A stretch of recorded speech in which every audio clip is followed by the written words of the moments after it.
brochures na pinapagawa ko. Yes po, sir. Malapit ko na po matapos yung final design.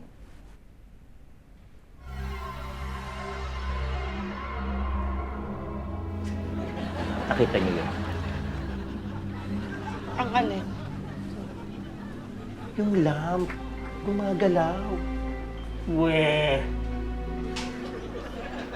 Hindi naman gumagalaw. Uy, huwag ka mananakot, ha? Hindi! Nakita ko talaga! Nakita ko talaga!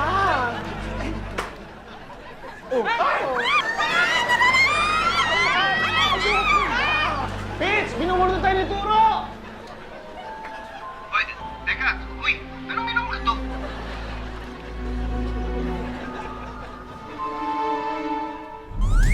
Hey! Where's everybody? Uy! Shh! Ka na dito.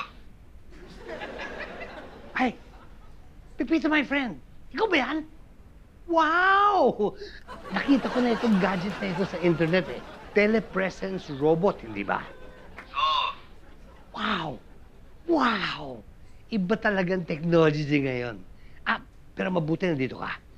I need a favor. Ha! Nako, sorry ka. Wala ako dito. Pepito, my friend. Pepito. Hello. Ayan.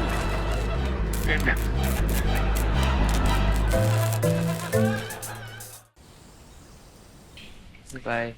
Bye-bye. Thank you for spending the day with me, ah. Tatawagan ko nga pala si Tita Elsa. Oh, bakit? Pagpaalam kita, dito ka na mag-lunch bukas. Ako naman maghahanda ng food para sa'yo. Naku, wag na. No, I insist. Sige. Sabi mo eh. Sanay ka naman ba magluto? Siyempre, may restaurant nga kami, di ba? Pagluto kita ng mga healthy foods and at the same time, nag-research na rin ako ng mga ingredients kung paano siya lulutuin. Nox naman. O sige, tutulungan na lang kitang gumawa ng leche flan. Ha? Hindi ako gagawa ng leche flan. Alam mo naman na bawal yan sa akin, di ba? Oo nga. Ako naman yung kakain nun eh. Hindi ikaw. Ikaw talaga.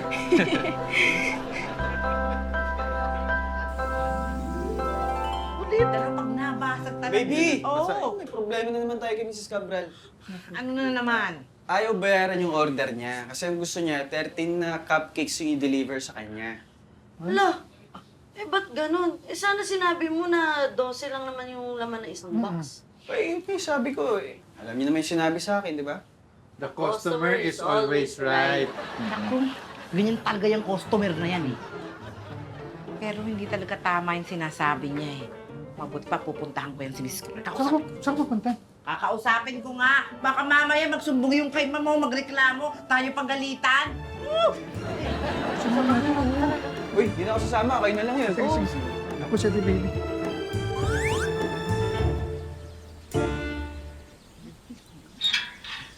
Oh, dala niyo na ba yung kulang na cupcake? Hindi ho. Ha? Ang sabi ko, dapat 13 yung cupcakes sa deliver niyo. Ma'am, ang isang box po isang dosena lang ang laman. Dapat nga, 13. Ang hirap naman sa inyo, ang hirap niyong kausap. Mrs. Cabral, hindi pwedeng lahat ng gusto niyo dapat masusunod. 13 cupcakes nga yung in-order ko kay Elsa eh. Hindi ah. Ito Ayan ang text sa akin ni Ma'am Magdala ka ng isang dosenang coconut cupcake. At magdala ka ng isa pa. Oh, ano ka ngayon? Ireregalo ko kasi yan sa pamangkin ko magbe-birthday. 13 years old yun. Kaya hindi pwedeng isang dosena lang ang ibigay ko. Pasensya na po kayo, Ma'am, ha. Hindi ko po kasi nabasa ng buo yung message ni Ma'am, eh. So, pwede ba? Pakidala nyo na yung kulang na cupcake. Sige po. Sige.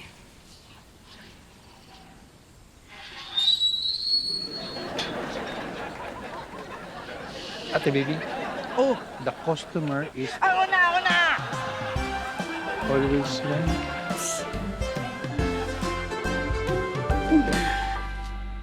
Uy, tama na yan. Matulog na tayo. Teka, Stella, binabantayan ko pa yung opisina Gabi na, may tao pa rin. Wala tao, pero may ano raw eh.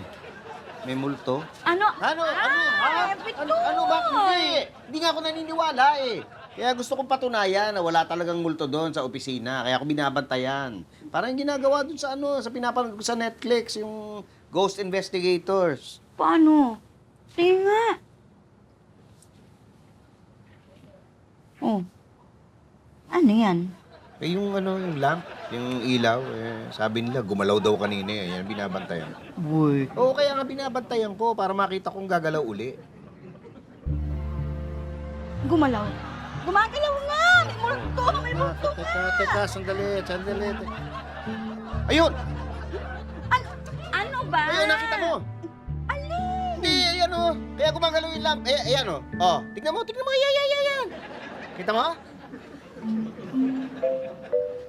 Yan. Sabi sa'yo. Kaya nga eh. Oh, di ba? Hi, Sir! Utang na loob ang Pedreng! Ano eh? Believe me, it's going to be good for us. Good morning. Good morning. Good morning po. Sir. Pepito, my friend. May I introduce Chris? He is a paranormal expert. Good morning, sir. Good morning. Yeah, dinala ko siya dito. Sinama ko siya dahil balita ko kasi minumulto kayo rito eh. Nasa pasasa, I experienced it myself. Yeah. Chris here is going to do a spiritual cleansing. Oh, of course, for a minimal fee. Yun ba? Yung commission ko, ha? May bayad pala. Oh, of course. Professional to kasama ko, no? Eh, magkano naman ang services niya? Okay, that's the good news.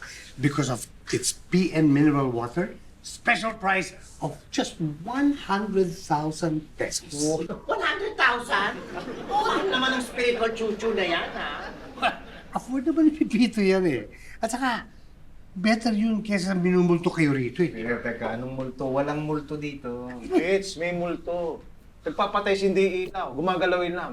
Minumulto tayo ni Turo dito. Hindi, wala nga multo dito. Ano ba kayo? Sorry, sir. Pero nasisense kong meron talagang negative energy dito. Oh, sir, magpa-spiritual cleansing na ho kaya tayo para sa ikatatahimik ng kaluluwa ni Mang Turo. Ano ba? Hindi nagmumulto si Turo. At kaya namin patunayan yan. Di ba, Ma'am Pedring? Opo, sandali lang po. Sige.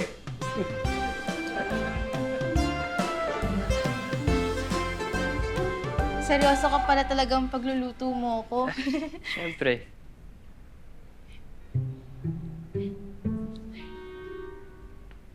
Si Jacob lang talagang nagluto niyan para sa'yo.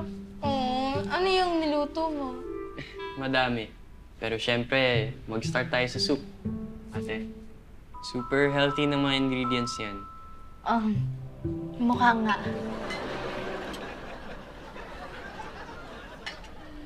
Thank you. You like it? Anong lasa? Lasang may halong pagmamahal. Masarap ba talaga? Uy, Jacob, patikim din ako nito, ha?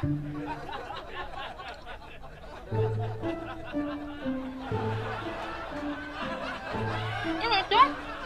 Lasang gardin. Ate, ito, sa'yo na po yung juice ko.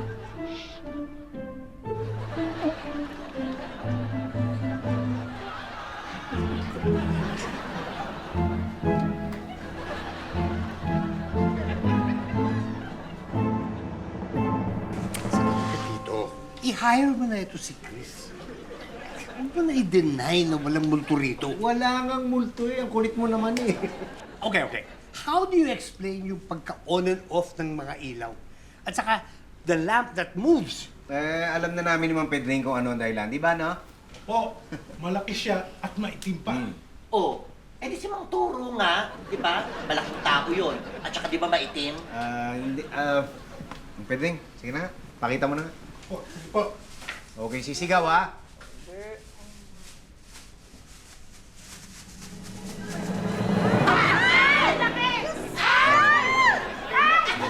Gagalang pala yan eh. Nagangao yan nga. Nakita namin doon sa telepresence robot. Ano yan yung umangat-ngat ng mga wire natin. Kaya nagpapatay hindi yung mga ilaw. Tapos yan din yung mihila ng mga kable. Kaya gumagalaw yung mga lamp. No. But that can't be right. Dahil si Chris nga, parang normal expert ito eh. At sinabi niya, di ba, may negative vibes dito. Di ba sinabi mo yun? Meron. Oh, Malakas. Kung hindi siya multo, masamang espiritu.